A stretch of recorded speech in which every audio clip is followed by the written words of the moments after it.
মাননীয় সংসদ সদস্য, আপনি যে প্রশ্নটি করেছেন যে কতজন মানুষের কাছে আমরা পৌঁছে দেব, তাই তো, এবং মূল্যস্ফীতি হবে কিনা, বাজেট কত, স্বাভাবিকভাবে বাজেট কত এটি আমরা আপনাদেরকে এখনই বলছি না। অর্থাৎ আমরা পর্যায়ক্রমিকভাবে জিনিসগুলোকে সামনে এগিয়ে নিয়ে যাব।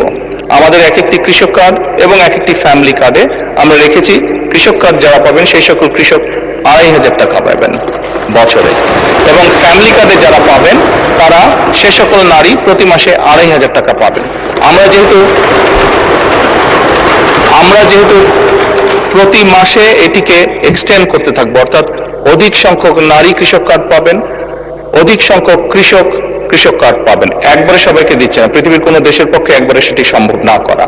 সেই জন্য প্রতি বছরই আমরা বাজেটের স্যাংশন বাড়াবো, প্রতি বছরই বাজেটে আমরা টাকা অ্যালোকেট করবো, এভাবে পর্যায়ক্রমিকভাবে ধীরে ধীরে আমরা এগোবো।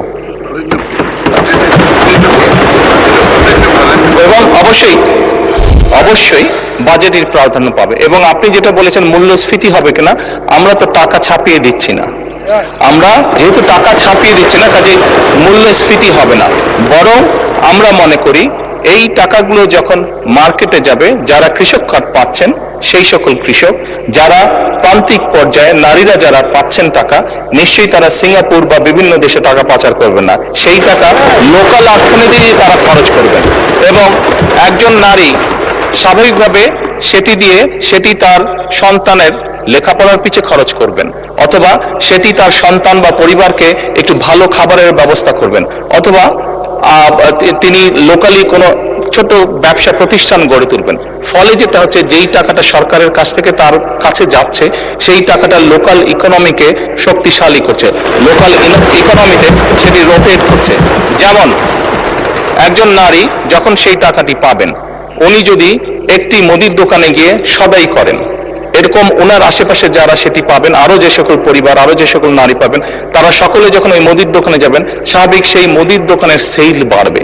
সেই মুদির দোকানে যখন একজন কর্মচারী যদি এখন থেকে থাকে, 1 মাস পরে বা 2 মাস বা 3 মাস পরে সেই মুদির দোকান মালিক দেখবে যে আমার একজন কর্মচারী দিয়ে হচ্ছে না, তখন সে আরেকজন কর্মচারী নিয়োগ করবে।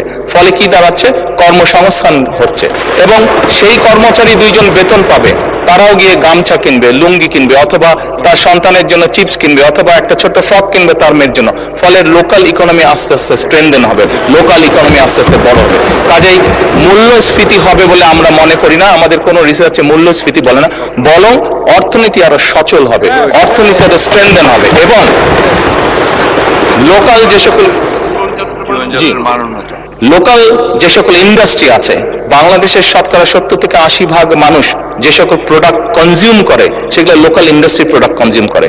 কাজে লোকাল ইন্ডাস্ট্রিগুলোকে স্ট্রেনদেন করার এটি আরেকটি উপায়।